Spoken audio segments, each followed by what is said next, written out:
आज का हमारा topic gastrointestinal motility. Gastrointestinal tract बुनियादी तौर पे स्मूथ मसल से बना होता है और एक्सेप्शन इसमें ये है कि हमारे पास pharynx, upper 1/3 of esophagus and external anal sphincter.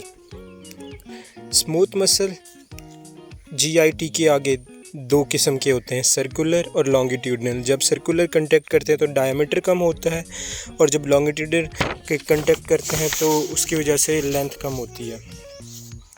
आगे हम slow wave basically the oscillating membrane potential changes हैं और इनके जब पीक पे यानी थ्रेशोल्ड होता है तो उस थ्रेशोल्ड के पीक पे एक्शन पोटेंशियल जनरेट होता है और उसकी वजह से कंट्रैक्शन होती है।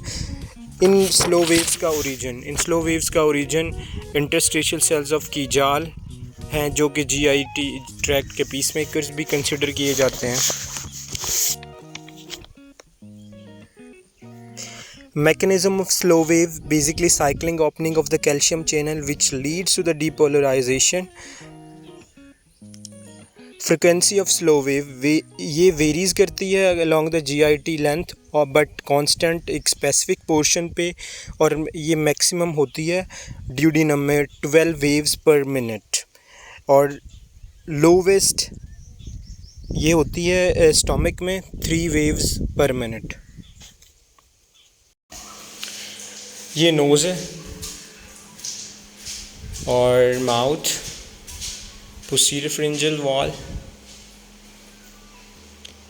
लैरिंक्स और इस upper esophageal sphincter, lower esophageal sphincter, esophagus है ये सारा। जब हम फूड ईट करते हैं तो फूड ने सबसे माउथ के जरिए ओरल कैविटी में जाना होता है और वहाँ पे उसका फिर प्रोसेसिंग शुरू होती है। ओरल कैविटी का फंक्शन लुब्रिकेशन ऑफ फूड है और mixing of food with saliva. Oral cavity में जब फूड होता है तो एक रिफ्लेक्स स्टार्ट होता है, इसको स्वॉलिंग रिफ्लेक्स बोलते हैं बेसिकली। ये है ग्लॉटस जो कि ओपनिंग ऑफ लैरिंक्स है।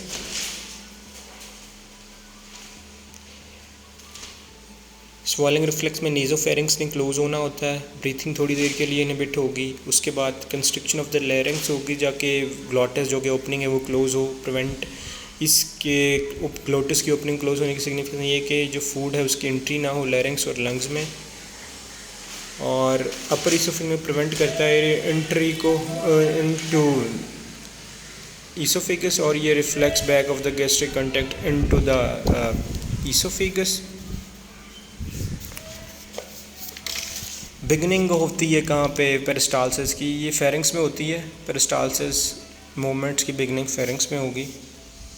अब ईसोफेजियल मोटेलिटी में ये है कि ओरल कैविटी से जो फूड है उसने ईसोफेगस में आना। अब ईसोफेगस में क्या होना है, इसकी वजह से relaxation of the upper oesophageal sphincter, उसके बाद कंस्ट्रिक्शन होगी अपर ईसोफेजियल स्फिंक्टर की, उसके बाद पेरिस्टालसिस का एक प्रोसेस स्टार्ट होगा जो कि मूवमेंट है। ये दो किस्म का है peristalsis, primary and secondary. Primary ये होता है कि बिहाइंड द फूड कंस्ट्रिक्शन होती है, उसकी वजह से एक हाई प्रेशर, जब ईसोफेगस कंटेक्ट हाई प्रेशर होगा और उसकी वजह से फूड प्रोपेल होगी। सेकेंडरी में जो ईसोफेगस रिमेनिंग फूड को क्लियर करना होता है ईसोफेगस में, सेकेंडरी पेरिस्टालसिस में। और आखिरी पॉइंट है जो कि relaxation of the oesophagus lower oesophageal sphincter, वो एक वीआईपी एक हार्मोन है, उसकी वजह से होता है जो कि वेगन मेडिएटेड। नाउ क्लिनिकल हम डिस्कस करना चाहते हैं गर्ड में जो कि ईसोफेगस लोअर ईसोफेजियल की टोन कम हो जाती है, उसकी वजह से जो गैस्ट्रिक कंटेंट है वो ईसोफेगस में आ जाता है। क्लेजिया बुनियादी तौर पे इसकी लोअर ईसोफेजियल की टोन ज़्यादा हो। गैस्ट्रिक मोटिलिटी को समझने के लिए हमें थोड़ी सी एनाटॉमी का आइडिया होना चाहिए। ईसोफेगस से फूड स्टमक में आती है तो स्टमक के कुछ पोर्शंस हैं, fundus portion, body, pyloric antrum and pyloric canal. Basically fundus and the proximal portion of the body is called orad region. Orad region responsible है for receptive relaxation. Distal portion of the body and the antrum is called caudate region, which is responsible for mixing and digestion of the food. Now gastric में muscles की layer 3 होती है, जबकि GIT के दूसरे tissues में muscles की layer 2 होती है। लॉन्गिट्यूडनल आउटर में, circular middle and oblique is inner most layer. So जब फूड ईसोफेगस से स्टमक में आती है तो ये एक फिनोमेना कराता है रिसेप्टिव रिलैक्सेशन। रिसेप्टिव रिलैक्सेशन बुनियादी तौर पर डिस्टेंशन ऑफ स्टमक है, स्टमक का डायलेट हो जाना।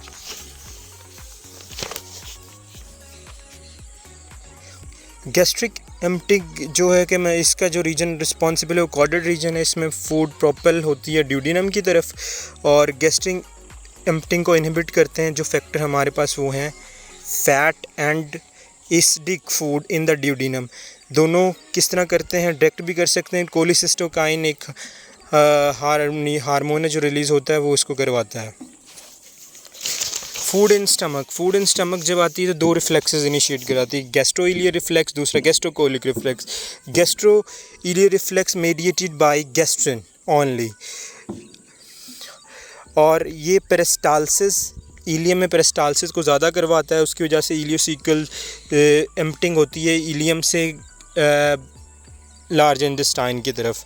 दूसरा गैस्ट्रोकोलिक रिफ्लेक्स 2 तरीक़ों से मेडिएट हो सकता है, एक रैपिड और एक slow. Rapid through stretch of the stomach which cause increase parasympathetic firing. Second thing is slow, cholecystokinin और गैस्ट्रिन की वजह से हो सकता है। Basically gastro reflex increase frequency of the mass movement कराते हैं लार्ज इंटेस्टाइन।